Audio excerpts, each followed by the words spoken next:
Good evening and welcome to Houston. We are live from Texas Southern University for tonight's Democratic debate. The top 10 candidates are here. It's going to start right now. And on the stage, you see them. They have all met the criteria set by the Democratic National Committee. At least 10 others have not met the threshold. So for the first time in this primary, a single debate in a single night with all the top candidates facing off. It is a critical test for the candidates and their campaigns at a critical time for our country. I would, in fact, make sure that we immediately surge to the border. All those people are seeking asylum. They deserve to be heard. That's who we are. We're a nation that says if you want to flee and you're fleeing oppression, you should come. For his part, President Biden got right to work hours after taking the oath of office. He signed 17 executive orders ranging from mask mandates to actions on global warming. A majority of Biden's executive orders revolve around immigration, DACA protections reinstated, travel ban to 7 Muslim-majority countries lifted, expansion of immigration enforcement stopped, construction of the border wall halted, deferrals of deportations for Liberians extended, an order excluding undocumented immigrants from the census rescinded. One of President Biden's first executive actions to stop the funds to build this, his predecessor's wall, one of his signature projects. Of course, it won't leave the US wide open. There was already a significant amount of fencing and security on the border, but activists say it's an important gesture. No podemos gastar ni un centavo más. We can't spend a single penny more on the construction on a wall of hate, of shame, a racist wall. President Biden does have a plan for an 8-year path to citizenship for more than 10 million people who haven't got legal status. But there are many more still trying to get there. In the days before the inauguration, thousands of Hondurans were stopped in Guatemala before they could get near the US border. As police in Guatemala try to break up another migrant caravan heading to the U.S., the new Biden administration is proposing an 8-year pathway to citizenship for undocumented immigrants. Compared to the last 4 years, this is great. This is a miracle. Jorge Benitez Perez is a recipient of DACA, which allows people who were brought to the U.S. illegally as young children to stay here. The proposed bill would allow so-called dreamers to immediately apply for a green card. Other qualifying immigrants could get temporary status for 5 years and could apply for citizenship 3 years after that. Biden has also said he'd help reunite the hundreds of undocumented children still separated from their parents after crossing the border. Among migrants, anxiety has mounted since President Trump took office. Here on the Guatemalan side of the border, patience is wearing thin. We were there in 2018 as another caravan marched north. The Trump administration would later require migrants to remain in Mexico while they applied for asylum.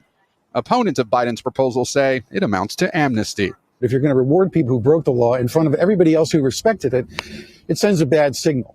Immigration reform fizzled in Congress during the Bush and Obama administrations, but Democrats now say it's a priority. So let's try to understand what the U.S. border crisis actually is, starting with the raw numbers.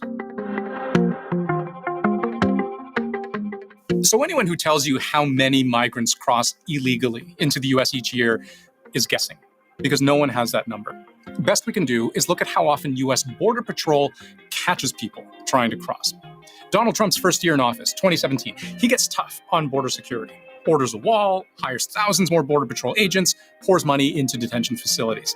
And that year, apprehensions are at historic lows, just over 300,000, which maybe still sounds like a lot because that's almost 1,000 people a day just getting caught trying to get in. But the numbers get bigger. 2018, just over 400,000 apprehensions. The year after, 859,000. This is still while Trump is president. 2020 was a funny year. The start of the pandemic, the start of lockdowns worldwide, people moved less, and the U.S. tightened its border. But a year later, Joe Biden's first year in office, the number of migrants trying to cross explodes. 1.6 million apprehensions. The year after, 2.2 million. 2023 still hovered at around 2 million apprehensions, but 2024 is on pace to smash all previous records. And everyone knows the problem isn't going away. Governor Abbott, great to see you. By the way, thanks for inviting us inside the Texas government. Pleasure to have you here. Yeah, immigration, we're going to talk all about it. Look, it's you in the state of Texas, in essence, versus the Biden administration. How does this end, and what does it look like? Well, it ends with a new president. The fact of the matter is, in the history of the United States of America, there's been no president who has abandoned the border, abandoned national security, as much as Joe Biden. You know, Americans need to remember this. Just 4 years ago, we had the most secure border in 45 years. because President Trump put in place 4 policies: Remain in Mexico, Title 42, In Catch and Release, and Build a Border Wall. And that decreased dramatically illegal immigration. When Joe Biden took office, he issued executive orders that ended all of those policies, but also opened the border to the entire world. And now we have people coming from more than 150 different countries across the globe, including people who are known terrorists, people who were let out of prison, people who are wanted for murder, people who came here and committed murder. And so this is an extraordinary, dangerous time caused by Joe Biden's open border policies. But still, we're averaging between 5,000 to 6,000 crossings every single day. You're out in Arizona right now. What have you been seeing? No, you're exact. Everything you and William just went through is exactly what happens when you make a decision, as the Biden administration did on day one, to change the policies that were working. They decided on day one, no more building the wall, no more remain in Mexico while we evaluate your asylum claim. And when you get here, you will not be detained. You will be released. And you might take 3 years, as you just pointed out, before they ever make a decision or you ever have to show up in court. Then you get this influx. We're on pace, Bill, to get to 12 million migrants coming in the country in the 4 years of the Biden administration. The magnitude of that number, that's equivalent to the entire population of the state of Ohio. We're the 7th largest state. That is how bad this is. And now suddenly Joe Biden, because he's close to the election, and this is front and center on American people's minds, he's thinking about, well, maybe we need to change the asylum ruling and how we handle asylum, proving, as Senator Johnson said, that he could have done this all along. So we'll see what happens. But Hey, Bill O'Reilly here. Welcome to the No Spin News for Monday, February 5th, 2024. Stand up for your country. Important broadcast tonight. But you need to know about this border bill. And it's 570 pages long. And on television, you will get an incredible amount of bilge. Word of the day, B-I-L-G-E. Partisan garbage. Now, we don't do that here. We don't analyze important news stories or even unimportant news stories on a party basis. We're not rooting for a party. In fact, as you know, if you watch me over the years, I think there are pinheads in both parties. Okay, and the pinheads may outnumber the good people. So I'm a registered independent because of that. But this border bill is very, very important for a lot of different reasons. So I'm going to go through it methodically. Okay, that's the subject of the talking points memo. So it was released last night, Sunday night. As I said, I think I said 500. It's 370 pages long, 370. The point man on the bill is Democratic Senator Chuck Schumer of New York. There is a reason why he is the point man, and I will get there. A new CNN poll just out shows 70% of Americans disapprove of the way President Biden is handling immigration and the border. That's why Schumer is involved here. He and the other Democrats want to give Biden cover on the border issue because Biden may lose re-election because it's a debacle. That's 2 becauses. But the border is impacting the Democrats so much, they may lose in November. That's better. All right? Now, here is the real kicker on this. Migrant crossings, 5,000 per day on a given week, all right, would allow the Department of Homeland Security to shut down the border. Okay, but who's going to do the count? It's a 3,000-mile border. That's impossible. No one could do that. So we got Eagle Pass, we got Tucson, we got the San Diego sec. There's no way. So that's a fantasy right there. And that's important. Okay. They're going to stop some of the catch and release for single men, but not nearly enough. Okay. So when migrants come over, they have to present themselves now for asylum in U.S. ports of entry. That is the law now. That is the portion of immigration law that President Biden disobeyed. Flat out disobeyed it. So they're going to go back to that. If you are a family and you present yourself at a port of entry and say, we need asylum, you're in. You're in.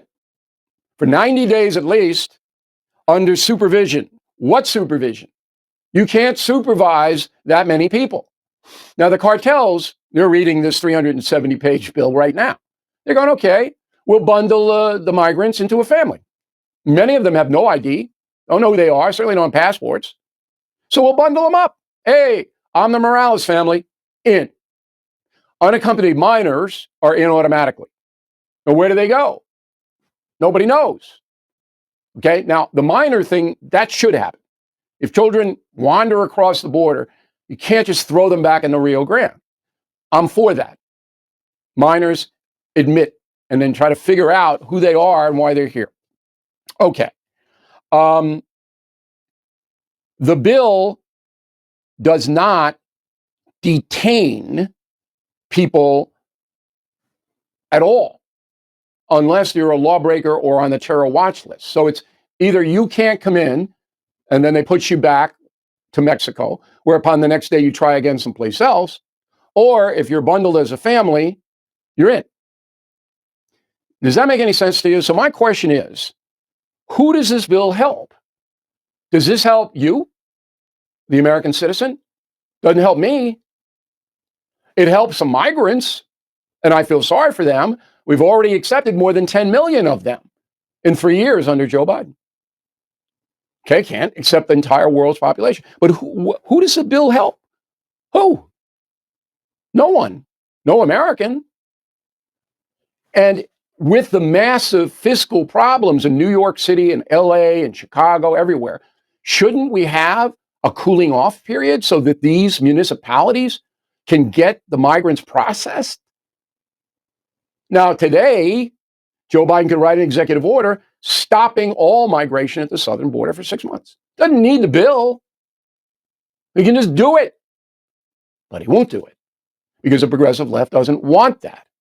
I wrote a column on it, bordering on insanity. It's on BillO'Reilly.com, and it tells you why the progressive left wants the open border. I'm not going to get into it now because I got too much other stuff to do. Please go there and read the column. Democrats know they are in trouble. So this bill is designed to then deflect into the Republican circles because very few Republicans are going to support this bill. They can't support it. It doesn't have enough heft to make a difference. If this bill passed, the chaos would increase. There's no way what are you going to do, a clicker for 5,000 people a day? Come on. The judges are already overwhelmed. Oh, we're going to speed up the asylum process. How? How? You already got 6 million backlog on it? This is just a fantasy world. So what's going to happen is that the House will not even vote on the bill. Senate will, and it'll pass in the Democratic Senate. Primarily, they're hoping that it'll take attention away from Biden, put it on the Republicans, who are then going to be the evil, bad people. And the corporate media, allied with the Democratic Party, will then pick that up. You'll see it tonight. I'm going to go on News Nation at 7 tonight with Leland Vittert. Okay? I know he'll ask me about how mean Republicans, but it's on Wednesday when I go on at 8 o'clock with Cuomo, who is a Democrat. Then he's going to, look at the terror. And I'll handle it. I know exactly how to handle it. Because if I'm sitting there in Congress, I don't vote for this because it's not good for the American people. It's nothing to do with Biden. I already told you that Biden's the most incompetent president in modern times, by far. By far. Okay? Nothing to do with him. If you're going to pass a bill and spend all this money, 1.2 billion or whatever, and it'll be double that, believe me. This got to help us somehow. But no. So I just want to recap so you understand what's going on. Bill's not going to come up for a vote in the House, so it's dead already. Okay? Number 2, Biden could stop the madness tomorrow with an executive order, but he won't do it. All right? Number 3, if a sane bill appears, and I hope it does, written by people who are really smart and looking out for everybody, you need to have a 6-month window to reorganize the Homeland Security apparatus at the border. It's broken down. There are only so many hours in a day for these poor Border Patrol people. And the judges say, come on. The services are broken down. You have to have at least 6 months of breathing room on this thing. But the Democrats don't have 6 months because the election is November. So the Senate is going to vote on this bipartisan border security measure. Do I need to tell anybody here that all major legislation during the last few months before election are fake? Are you all sophisticated enough to know that the border bill is fake without knowing any of the details? You all know that, right? The purpose for this kind of legislation is to embarrass the other team when they turn it down. And the way you do that is you give it a name that sounds like something anybody would want. Hey, how about a bipartisan border security bill? That's exactly what I want. I can't think of anything I want more than a bipartisan security bill. Yes, yes, yes, yes. Give me the bipartisan security bill. As long as I don't read the details, because that's where the poison pills are. The poison pills that make it a big complicated thing that the public doesn't know it's complicated. They don't really know what's in it. They just know the title. And the Democrats will cleverly stick something in there that Republicans can't possibly support. You probably would not be alerted to the fact that the legislation is intended to be fake. It's not even designed to be passed. It's intended to be not passed by the people who made it, because they know that they can just use it politically.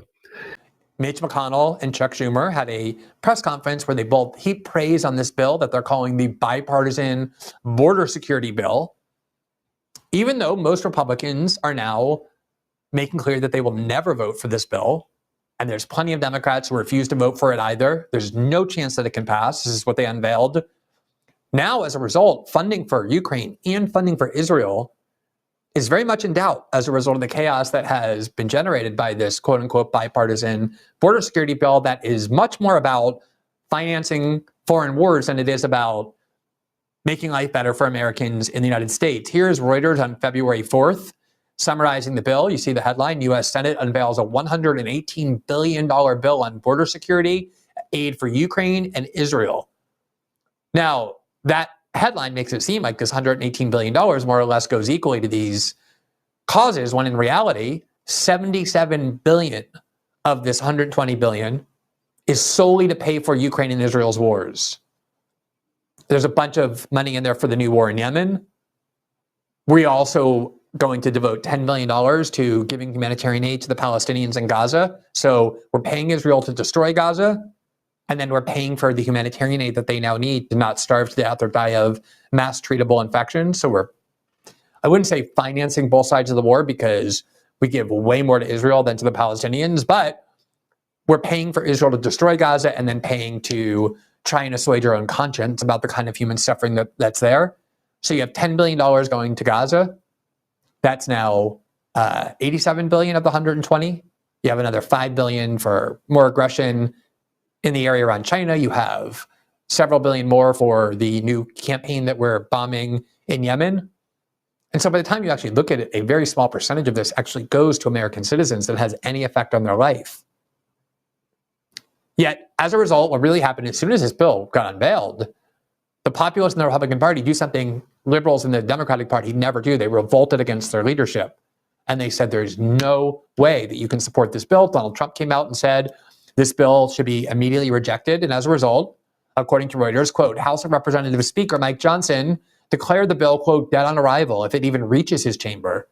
Quote, this bill is even worse than we expected and won't come close to ending the border catastrophe the president has created, he said in a statement on X, formerly called Twitter. Anyway, the article goes on, quote, the Democratic and Republican Senate backers of the wide-ranging U.S. border security and foreign military aid bill pledged to push ahead despite opposition by Donald Trump as well. In addition to $20 billion for border security, the bill included $60 billion to support Ukraine in its war with Russia, $14 billion in security assistance for Israel, and that number is really closer to $17 billion, $2.4 billion to the U.S. Central Command in the conflict in the Red Sea, and $4.83 billion to support U.S. partners in the Indo-Pacific facing aggression from China, according to figures from Senator Patty Murray, who chairs the Senate Appropriations Committee. Here is for U.S. border security. I'm making a mess of these pens, but here, U.S. border security is $20 billion. That's the only thing that is even arguably going toward the United States. And a lot of that, $20 billion, is not really to border security. It's to fund NGOs that represent asylum seekers. It's to help sanctuary cities with more financing, blue state mayors and blue state governors that are defending it, that are demanding it.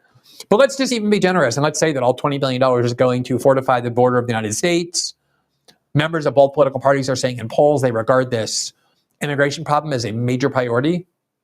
And here you can just see graphically, $60 billion for Ukraine, $14 billion for Israel, $10 billion for Gaza, $5 billion for the Indo-Pacific, and $2.4 billion for, quote, Red Sea conflicts. Red Sea conflicts that we are now fighting by virtue of our support for Israel. The Houthi began attacking American ships because they argued the United States was the country financing the war in Israel or the war in Gaza, helping Israel destroy Gaza. So this is just another cost of our tying ourselves to the hips with Israel and financing its war. So you just see graphically what the priorities are of bipartisan Washington. It has nothing to do with the lives of the American people.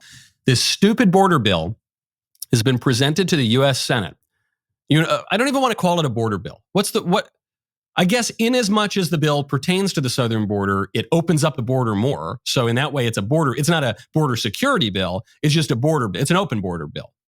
And we're now getting even more details about this stupid bill that poor Senator Jim Lankford, the Republican from Oklahoma, is taking the fall for. But it was a bill that was negotiated, obviously, by Senate leadership, by Mitch McConnell and Chuck Schumer. And it's complete trash. It's so totally unacceptable that even I give a lot of grace to Cocaine Mitch. I think he's a pretty effective political leader, even if he's not a rock-ribbed conservative. But this is just pure garbage. Per Senator Tom Cotton, here's what this border security bill will do.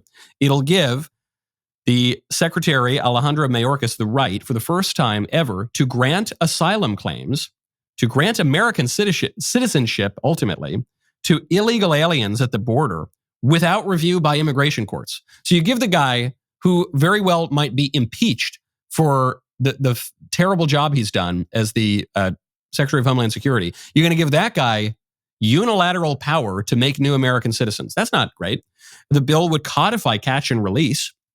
So the Border Patrol arrests these guys, and then just as a matter of law, they would release them into the country, never to be heard from again. This would be under the so-called alternatives to detention for any alien that says that they intend to apply for asylum or another protection. So not hard to see how this is going to play out. The illegal aliens who give their life savings to the drug cartels, they're going to go up to them and they're going to say, okay, here's all my money. And the coyotes and the cartels are going to say, okay, here's what you say.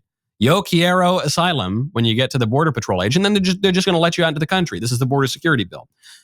The bill would give immediate work permits to everyone who says that he wants asylum, as long as he passes an initial screening by liberal bureaucrats. You think they're going to pass? I think they probably will. So, okay, instantly you get work permits. That'll be great for American labor, by the way, right? That'll be really good for the working class. So glad to see the Democrats fighting for the little guy again by depressing their wages to nothing. The bill would grant 50,000 extra green cards per year. This is a time when the United States has over 3 million foreigners coming in, immigrating into our country every year. More than that, I guess it's more like 4 million plus, 4.5 million, because you've got 1 million legal immigrants, and then you've got another, 3 million illegal immigrants? And this is the time when the liberals say, okay, you know what we need? You know how we're going to solve this problem? We're going to have more legal immigration. No, the problem is we have too many people coming into the country, man. We got 330 million people. 4 million newcomers a year is just too much, especially when this has been going on for 60 years, especially when we intentionally don't assimilate anyone. It's just too much. No knock on the Guatemalans. I like them very much as a people, but we can't take the whole country. We can't take all of Venezuela. We can't take all of Ecuador. We can't take all of Nicaragua. We can't take all of Honduras. It's just too much, man. We got too many people coming in. We need to cut it out. We need to greatly reduce the number of green cards we have in this country, especially because virtually the vast, vast majority of new immigrants are coming from the same parts of the world. How does that aid in the supposed diversity aims of the mass migration? It doesn't aid at all. You know what it aids? It aids at giving Democrats a permanent majority, which is what this whole bill is about. The bill would guarantee new government-funded lawyers for illegal aliens. That's good. I was afraid they wouldn't have top legal counsel. The bill would not limit Biden and Mayorkas' abuse of immigration parole. This would allow them, therefore, to continue using parole as a way to let people off the hook, issue work permits to any illegal alien who can claim an urgent humanitarian reason. And then, here we go. This is the cherry on top of this garbage sundae. The border bill, would send billions of dollars of foreign aid all over the world in ways that would not help us. For instance, billions of dollars of non-military humanitarian, quote unquote, aid to Gaza without any safeguards. So I'm all for sending humanitarian aid to whomever deserves it. But you really think you're going to send aid to Gaza that's going to go straight to the poor Palestinians who are being oppressed? But not a chance. It's going to be taken by Hamas, which is the government of Gaza. And it's going to do what? Theoretically, we're backing Israel in the war between Gaza and Hamas. So then we're going to fund Israel some more. So you know what we're going to do? We're just going to fund everybody and blow everything up with no strategic end in sight. And we're going to squeeze that into the border bill for some reason. The border bill, which doesn't close the border, it opens it. It shouldn't astound me anymore because my expectations of the Republican Party should be below the ground at this point. But if you sent me to Washington, D.C., and you said, Michael, write the worst possible bill on an urgent policy matter that you possibly can, I would struggle to come up with this bill. That's how bad it is. I don't know what Jim Langford was thinking. Jim Langford's always been a perfectly amiable Republican senator. The fact that Mitch McConnell got him to take the fall for this thing, absolutely pathetic. And they thought they were going to get this thing through. 2 weeks ago, 1 week ago for that matter, they really thought they were going to ram this thing through. Complete trash. Now, thankfully, even if there's a little confusion in the Senate, and look, there are great senators. Tom Cotton's come out against this. Mike Lee in Utah has been very forceful against this. Senator Cruz. I mean, all the good guys in the Senate have come out strongly against this thing. But in the House GOP leadership has said this is dead on arrival. This is a joint statement from Speaker Johnson and Steve Scalise and the rest of House leadership. They say any consideration of this Senate bill in its current form is a waste of time. It is dead on arrival in the House. We encourage the U.S. Senate to reject it, which I bring up because, one, that's really, really good. If the House kills it, it's dead. Thankfully, the Republicans control the House. Barely, but we control the House, unlike in the Senate. But two, does this mean Matt Gaetz is vindicated? You remember Matt Gaetz puts on a big show, pulls a big stunt, and throws out Kevin McCarthy, the leader of the House, the Speaker of the House. And he did that because he said McCarthy has betrayed conservatives and he's lied to us and he's a squish and we don't want him anymore. And when Matt Gaetz threw him out, all of the establishment types, including self-styled conservatives, freaked out. They whined, they complained. I didn't even have that much of a grudge against Kevin McCarthy. I thought he was a little bit squishy, but compared to the previous speakers in recent memory, he was the most conservative of any of them. I suppose I'm damning perhaps with faint praise, but I didn't hate the guy. I wouldn't have rallied to throw him out, but I also didn't think he was the most conservative guy either. And I thought, okay, Matt Gaetz has this opportunity. He's going to throw him out. We'll see what happens. And all the establishment types, they whined, they cried, oh no, we're losing the great speaker. This is going to throw the House into chaos. What did that chaos get us? That chaos got us a strong conservative speaker in Mike Johnson, and it killed this stupid bill. This bill, it's not as though this would just be, we got to, take our medicine, we conservatives. This bill would have radically expanded immigration and would have given Democrats a generational electoral advantage. Is Matt Gaetz vindicated here? I think Matt Gaetz might be a little bit vindicated, okay? Because while the GOP establishment whined and cried and moaned about tossing out McCarthy, whom I still think is fine. Maybe McCarthy would have killed the bill too. I don't know. But I know for a fact Johnson would kill the bill. Seems to be working out just fine. Now, speaking of illegal aliens, everyone other than Chuck Schumer and Mitch McConnell, apparently, in the country, knows that this immigration situation is just horrible, including CNN. CNN just ran a segment on the chaos in New York City right now, where illegal aliens are going around robbing people, mugging people, assaulting people, dragging people from the back of mopeds, just absolutely terrorizing the city. And even the libs on CNN are saying, this looks really bad. I started my career in immigration enforcement in 1984 as a Border Patrol agent. I've worked for 6 presidents, up to Donald Trump. Every president I've ever worked for took some steps to secure the border because they understood you can't have strong national security if you don't have border security. But President Biden is the first president in the history of this nation that I know of who came in office and unsecured the border on purpose. And even President Obama gave me the Presidential Rank Award, highest award available. Because what was I doing at the time? I was locating and deporting people that are in the country illegally. So we went for the most secure border of my lifetime, and it's not just my opinion. I've done this for 34 years. Anybody can go to cbp.gov, look at the data. We handed this administration the most secure border in my lifetime. And within months, we went from the most secure border to historic illegal immigration, numbers we've never seen before. And it's not because it's seasonal. It's not because of climate change. It's not because of Trump. This is by design. I just think the bill is very dishonest and it says lots of things that are very deceptive. But one of the things that it does is it empowers the Secretary of Homeland Security to unleash a ton more people into the country based on rather dubious asylum claims. And so I just don't buy that part at all. And then I really disagree with that third part, which is when Nikki says that we need a legislative solution. We have a legislative solution already. We've had it on the books for a long time. It's current immigration law. The reason there is a crisis is because the Biden administration refuses to enforce the law that is already on the books. This is why this Senate deal, this big compromise, was a joke from the start. The Democrats are obviously not negotiating in good faith. They're currently violating the law. And so what do we think? We're going to pass a new law and then magically that's the one they're going to enforce? They're not going to enforce any of them. They want open borders. And so they're going to enforce the provisions of this so-called border security bill that further open the border. I'm sure they're going to gleefully implement those, but they're not going to implement any more border security measures. Democrats have been playing this game on us since the 1980s, really since the 1960s, but certainly since the Reagan administration. They've said, okay, give us some more illegal aliens that we can turn into voters and we'll give you more border security. And every single time they promise it, we give them amnesty, we give them more voters, we give them more foreign nationals in the country, and they don't give us any more security. So I just think it's either woefully naive of Nikki here, or she's courting a position that is in favor of more migration. Now, I trust her on the second part. I think she's being sincere that she wants less illegal migration. Well, then you can't support this bill.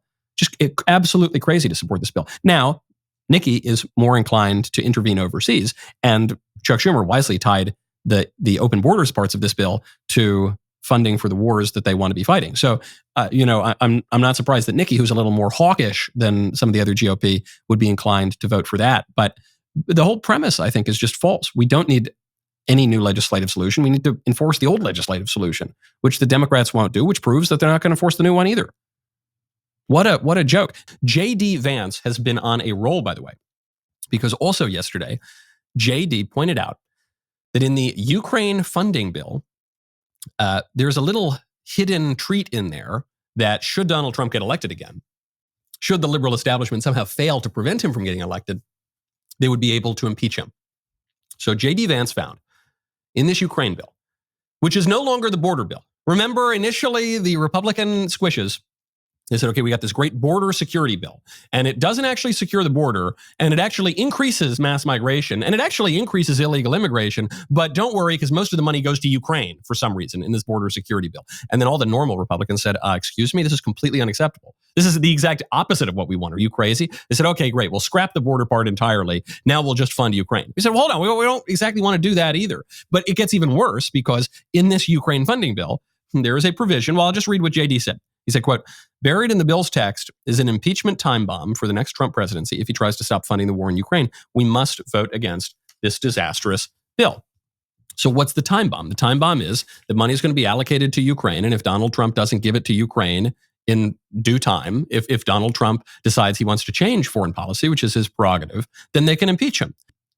And then you got RFK Jr., a Kennedy who was running as a Democrat, then he realized the Democrats were obviously going to cheat him. So now he's running as an independent, but he's a lifelong liberal. He just came out against the bill. Bobby Kennedy Jr. said, the new Senate bill is a disaster. We've already spent $113 billion on this proxy war in Ukraine, requesting an additional $60 billion when we have so many problems at home, including inflation, and the border crisis is reckless. No more money for Ukraine until we have a secure border, a booming economy, and pay off some of our $34 trillion of debt. Every once in a while, we have some good news. The good news is this bill is dead. Now, my views on this bill have not been ambiguous. At the last press conference we had here, I described it as, quote, a steaming pile of crap. Some people afterwards criticized that characterization. Can't imagine why. And they said, well, you haven't read the text, so how can you say that? And you're right. All I knew was what had been described by the bill sponsors. Well, now we've seen the text, and it turned out my assessment was far too kind. This bill is a terrible bill. I'm going to break it down on two metrics. Number one, policy, and number two, politics. On policy, why is this bill a terrible bill? Because it does not solve the problem. We have the worst rate of illegal immigration in our nation's history. People are dying. Children are being brutalized. Women are being sexually assaulted. Over 100,000 people died of overdoses last year. This bill doesn't fix it. Understand, this border crisis is deliberate. Joe Biden caused it. He caused it by his own unilateral decisions. 3 decisions caused this crisis, all made the first week of his presidency. He inherited the lowest rate of illegal immigration in 45 years, and his first week as president, he halted construction on the border wall. He reinstated the disastrous policy of catch and release, and he pulled out of the unbelievably successful Remain in Mexico agreement. That caused this explosion. It also means Joe Biden could solve it tomorrow.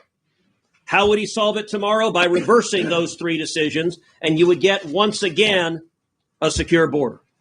Joe Biden doesn't want to secure the border. Kamala Harris doesn't want to secure the border. Chuck Schumer doesn't want to secure the border. And this bill was designed not to secure the border. Instead, this bill codified Joe Biden's open borders. This bill codified catch and release. Catch and release is contrary to law. But if we'd have passed this bill, catch and release would be right there in the U.S. Code.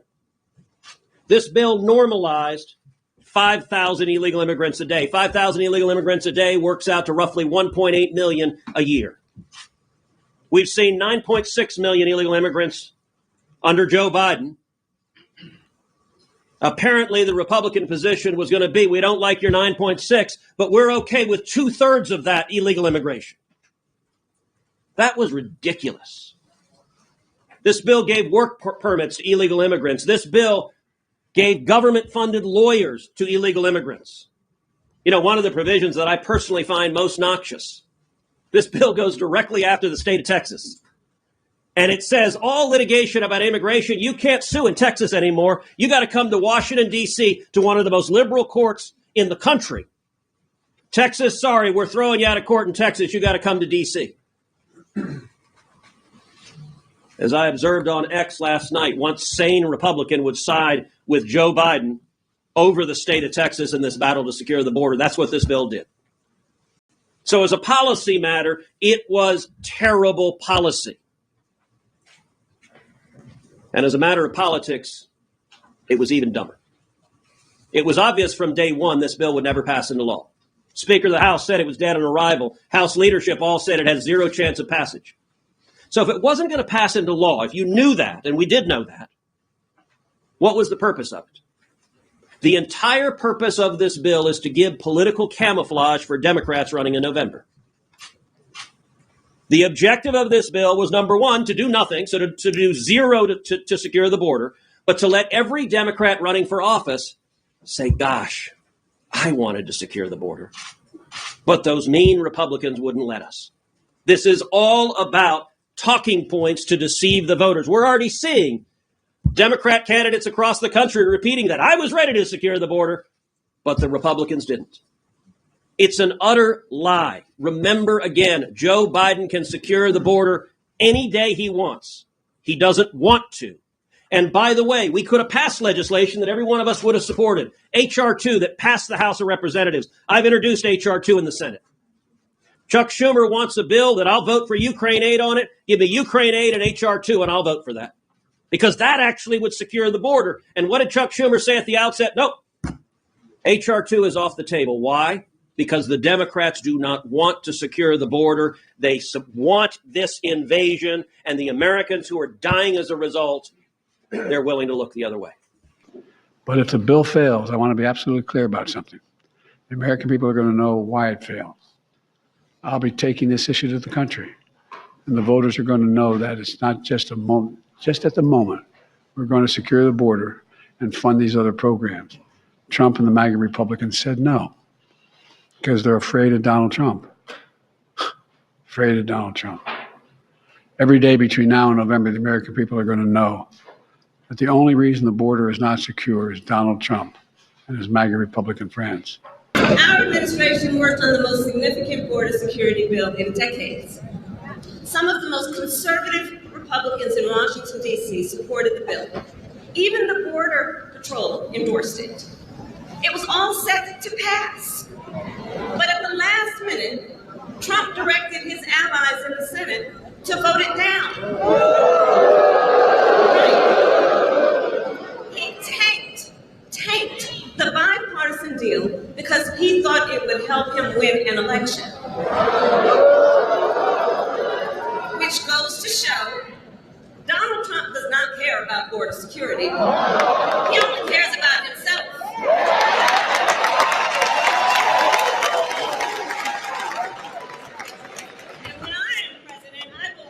Actually solve the problem. So here is my pledge to you. As president, I will bring back the border security bill that Donald Trump killed, and I will sign